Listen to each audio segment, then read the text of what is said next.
A very good evening to you traders. It's Mark here from the DayTrading Room. It's a Sunday evening, approaching 7:30 London time, wet and windy here, and just reviewing trades from last week. Bit of a mixed bag, really.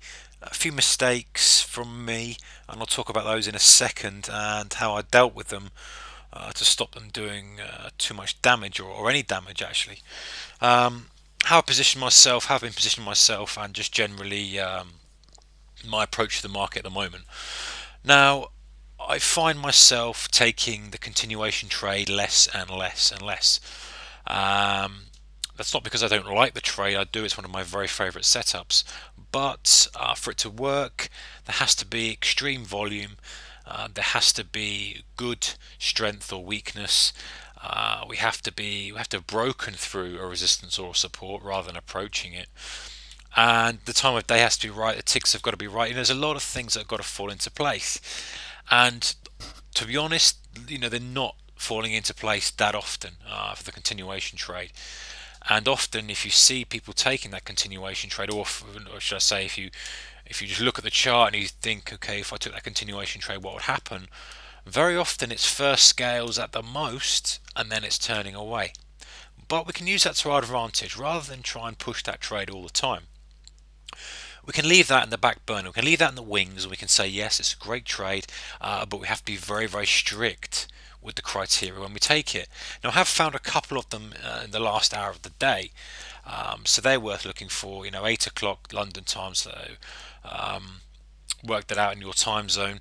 But that last hour of the day where we're just getting that little bit of extreme move for whatever reason, the last 30 minutes in that sort of time period, then the continuation trade can work. It's a little bit different to the normal push pullback because you tend not to get that deeper pullback because it's more of a panic. But anyway, the point I'm making is that it's time to look to other strategies, to bring other strategies out from the bag of the toolkit, if you like, and just implement them. And that's what trading's about. Trading is about matching strategies with current market conditions.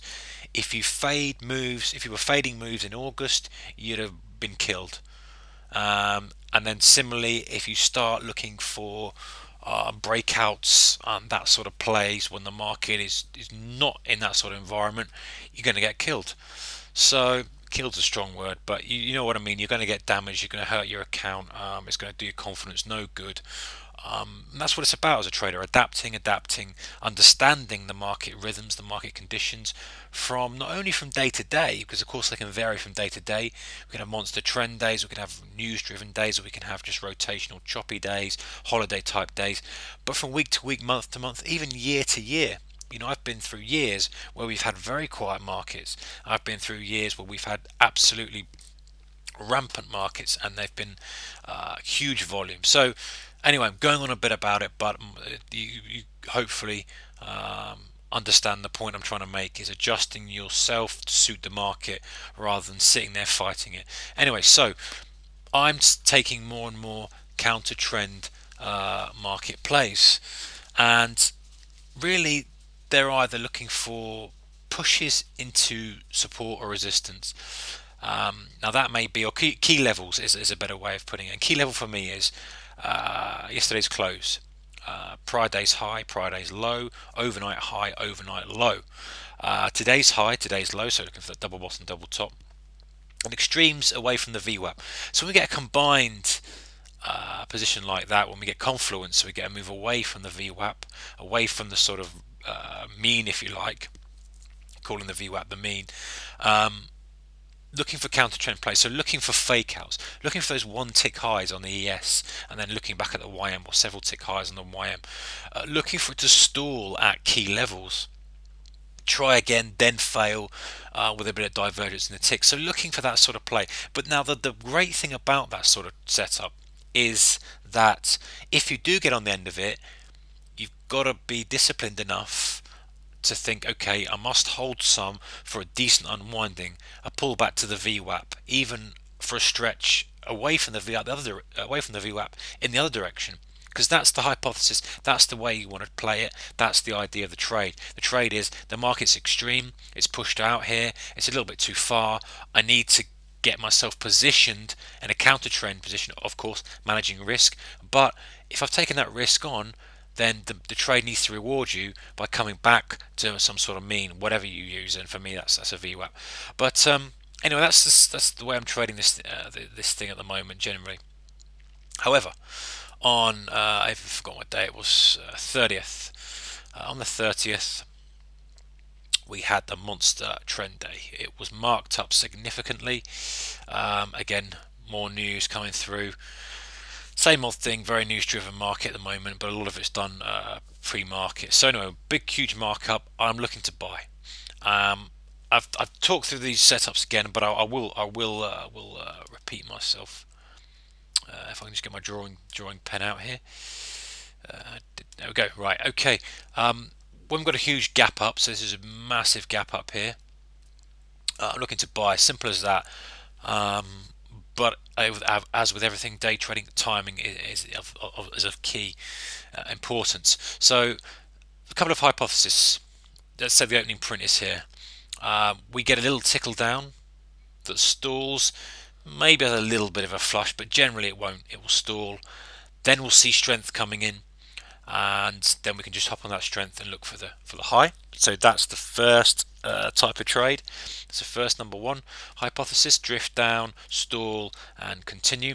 Second one is opening drive, flag or stall, continue, and get on that flag or stall or tick pullback, whatever that may be.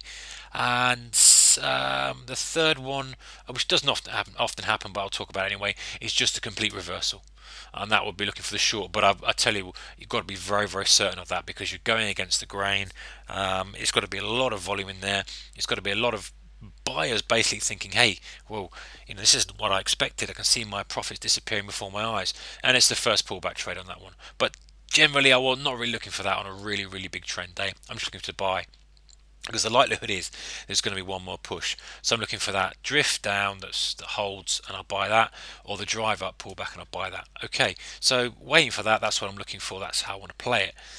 Let me just zoom in a little bit on there before I get the pen out again.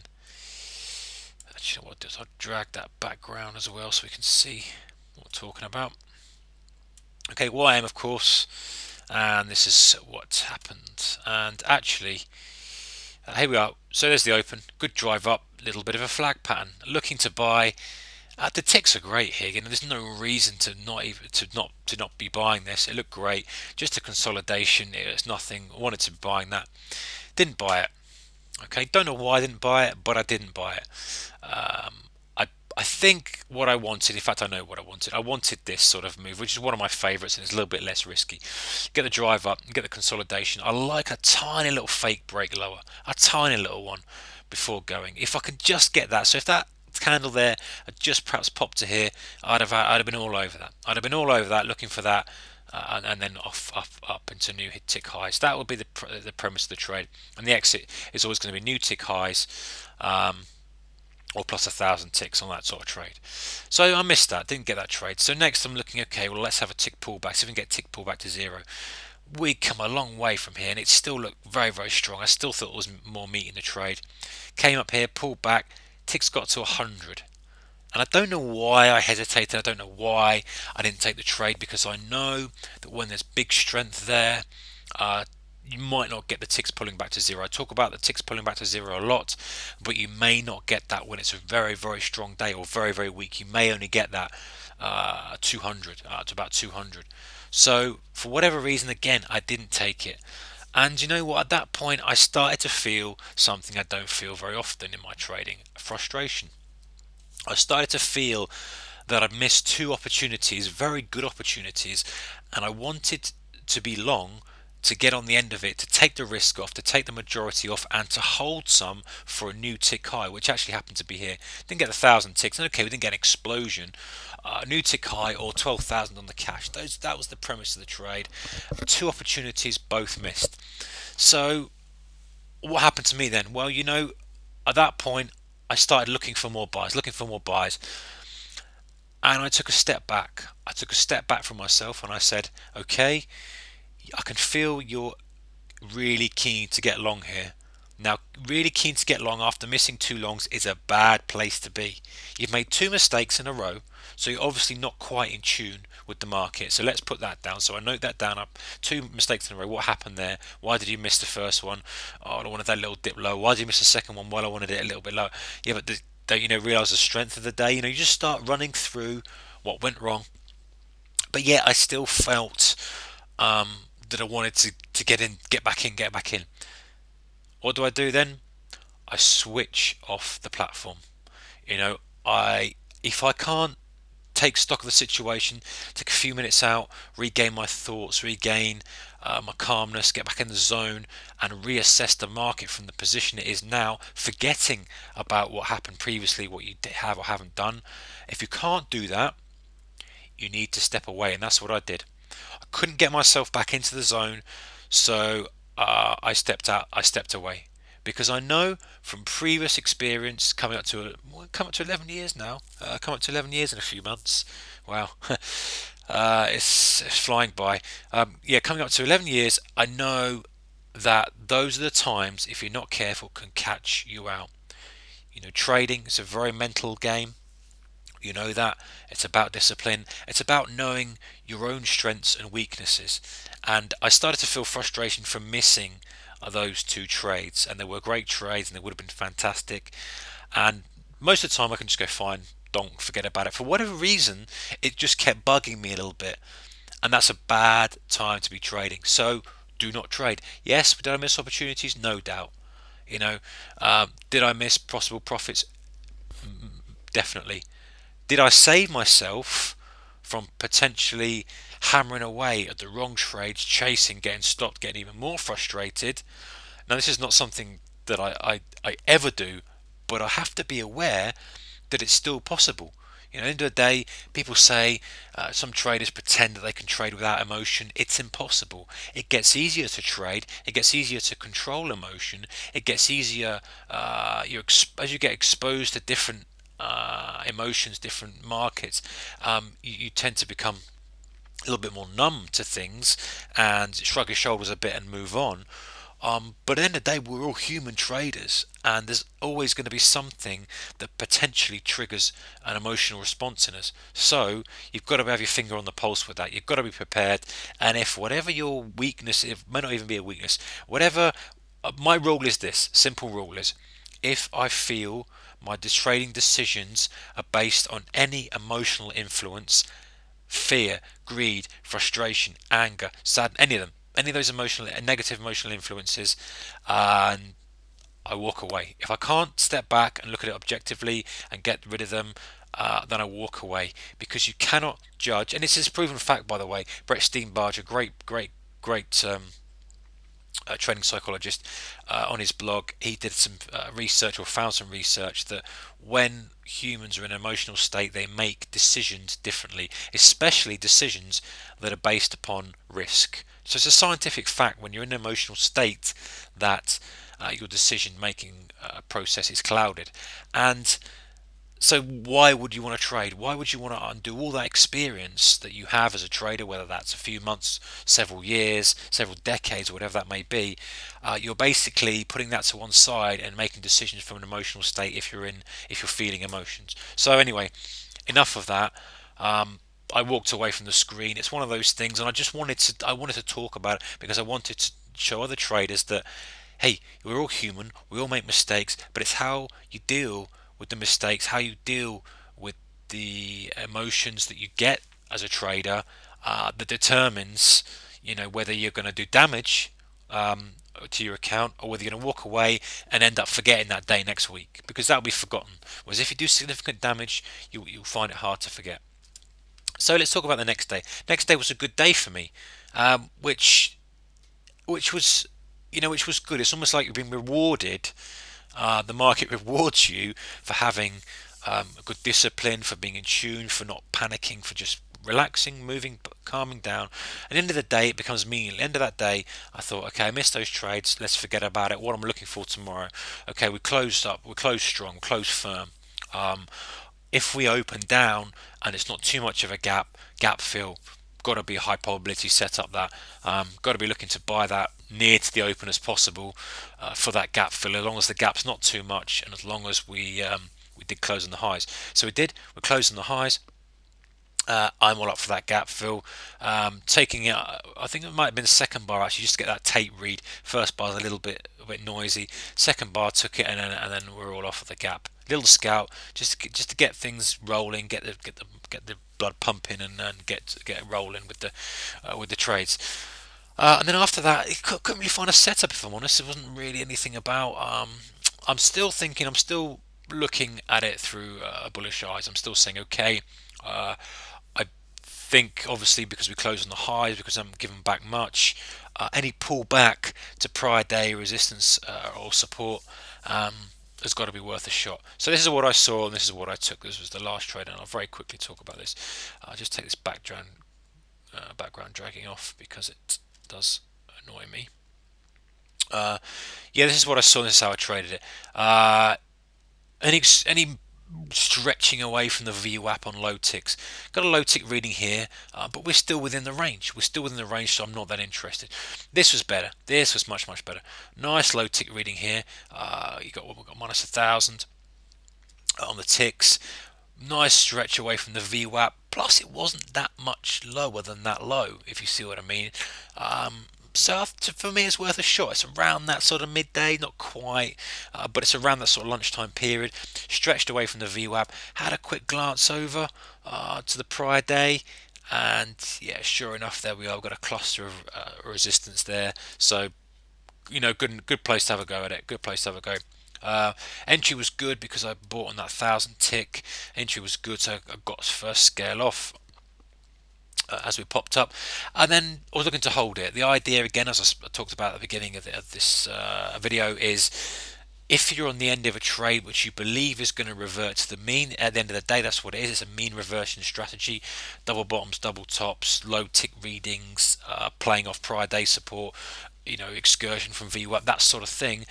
They're all revert to mean type strategies. So where's your mean? For me, it's the VWAP. So that's the way I played it. This was a bit unfriendly, and as it was here, very tempted to ditch it, but didn't go that much against me. It's a 5 or 6 ticks, so I was over that sell button, even though my stop was further away. I was over that sell button. I didn't quite like those candles there, but nevertheless, it held. It looked okay. Put that wick in. Still relatively happy.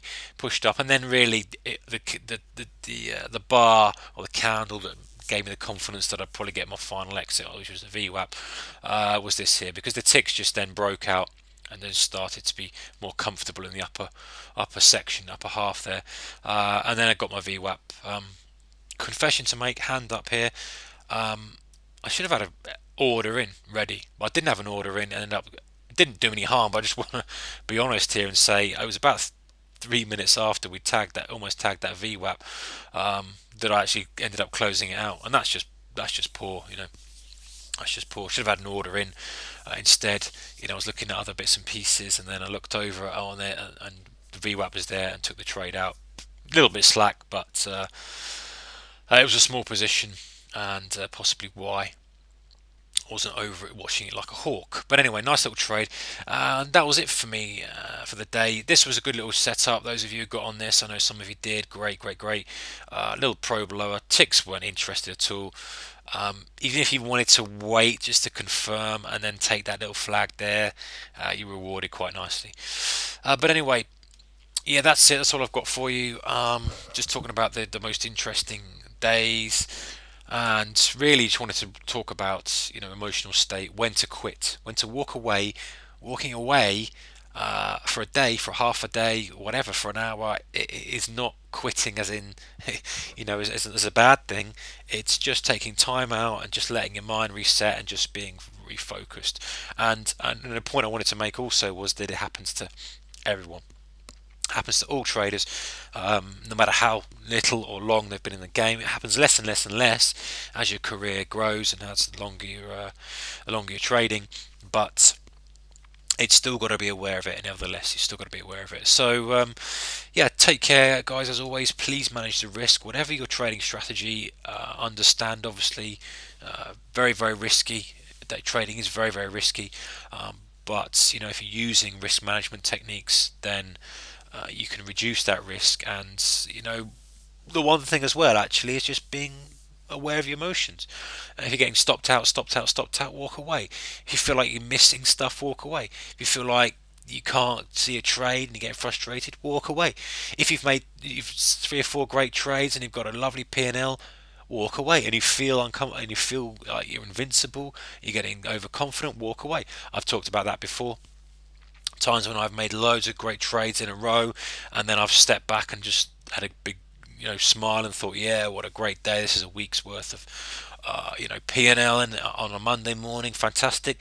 You're asking to be tripped up then, so you step back and you do what you need to do to preserve capital. That's the number one thing. Okay, guys, that's all I've got for you. Let's look forward to some more action next week, and of course, being in tune with what the market rhythm and action is telling us, and then positioning ourselves accordingly. Okay, take care, keep that risk managed, and speak to you soon.